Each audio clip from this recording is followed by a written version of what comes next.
You're tuning into Black and White Sports on YouTube.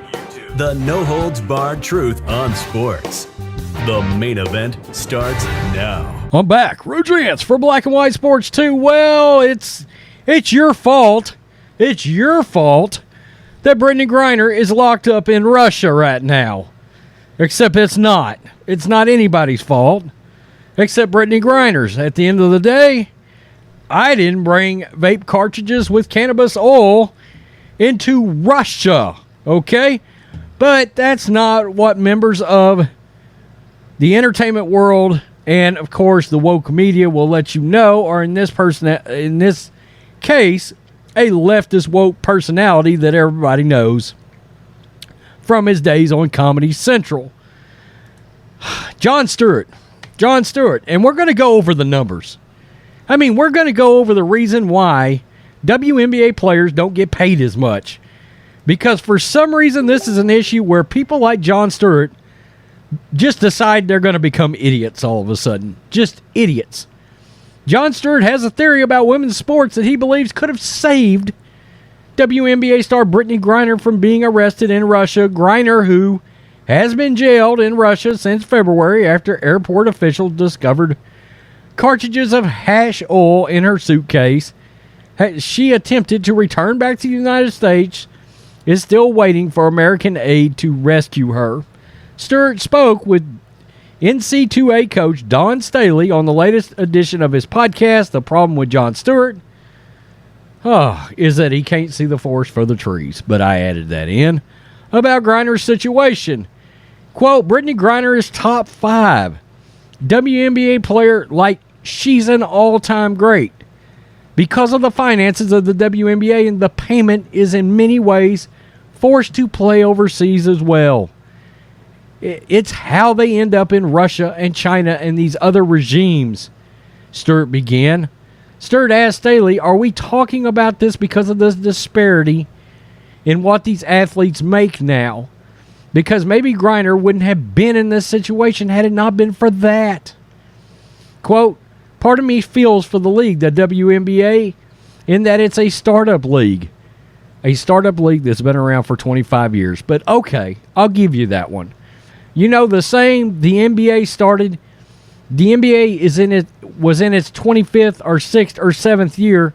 They weren't making the money they are now, Staley explained. That was Dawn Staley that said that. Quote, they were probably, very similar to what the WNBA is today. But they poured into the NBA, and you continue to pour in and pour in and pour in, and you make it incredibly valuable to be a part of.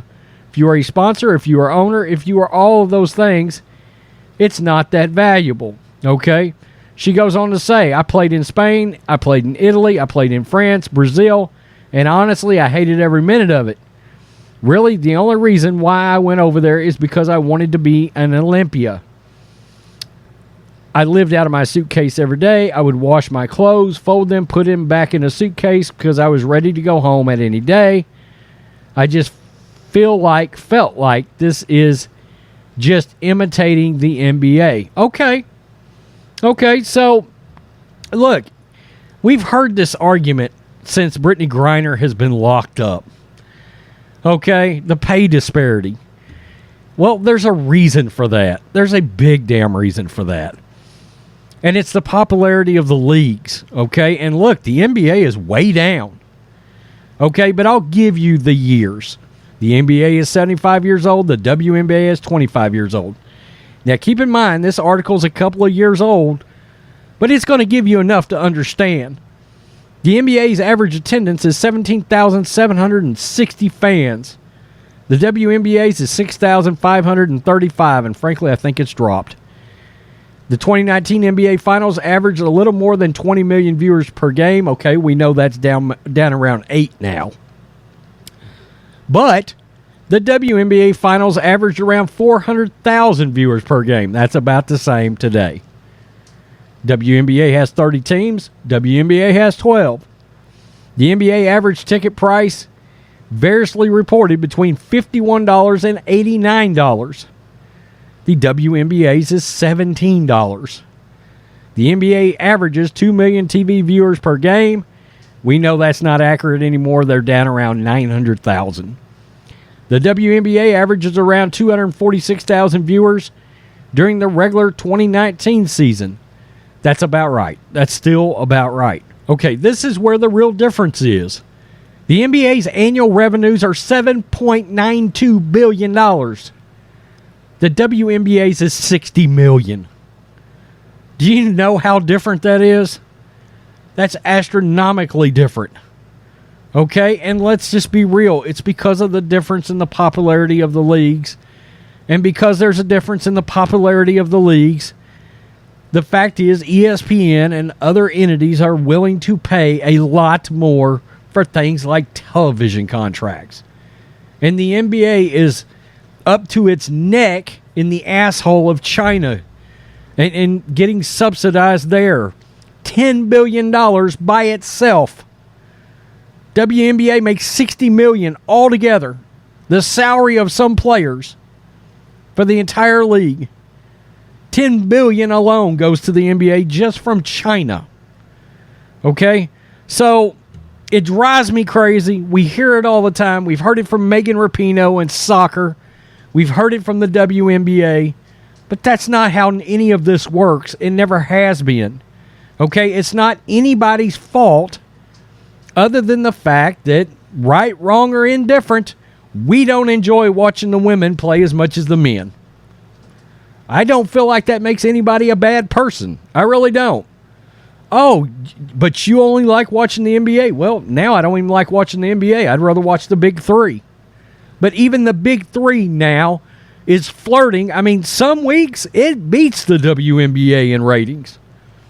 Okay, Ice Cube in 3 years is going to end up rivaling, at least in television viewership, where they are in the WNBA in 3 years. You got a few ex-NBA players in that league. Some of them were really good at one time. But regardless, they're past their primes. But it's still good, hard-nosed physical basketball, which is one of the big differences. It is what it is.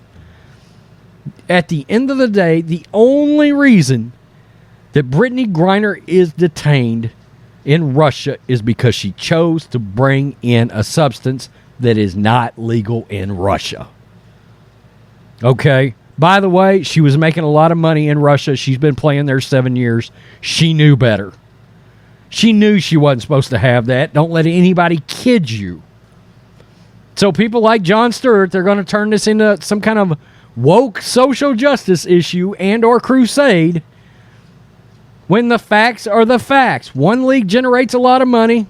The other league doesn't. So Brittney Griner doesn't get paid as much. And that other league is still highly subsidized by the NBA. Those figures are out there. Those figures are out there. So we didn't even get into that, but I looked at them before we started this video. If it wasn't for the NBA, this league still wouldn't be going on.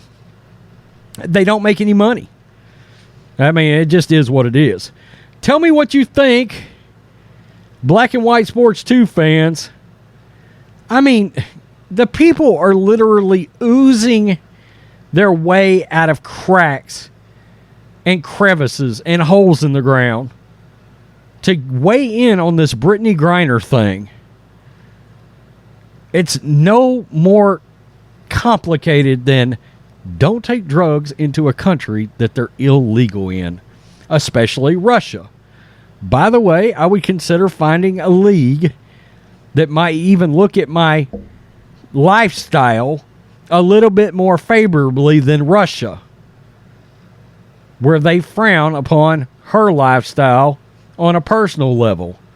You are already taking a risk being over there. But that's on you and your decision. By the way, my understanding, they make upwards of like $1 or $2 million for playing in Russia. The women. That's pretty good. Shit.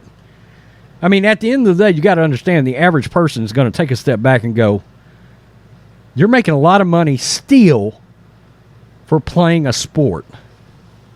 All right? Just live in the real world. Peace. I'm out. Till next time. Black and White Network supporters, make sure you check out the Black and White Network merchandise store. Link in the description. Use promo code USA First, all one word. USA First, all one word. 25% off now. You're tuning into Black and White Sports on YouTube. The no-holds-barred truth on sports. The main event starts now.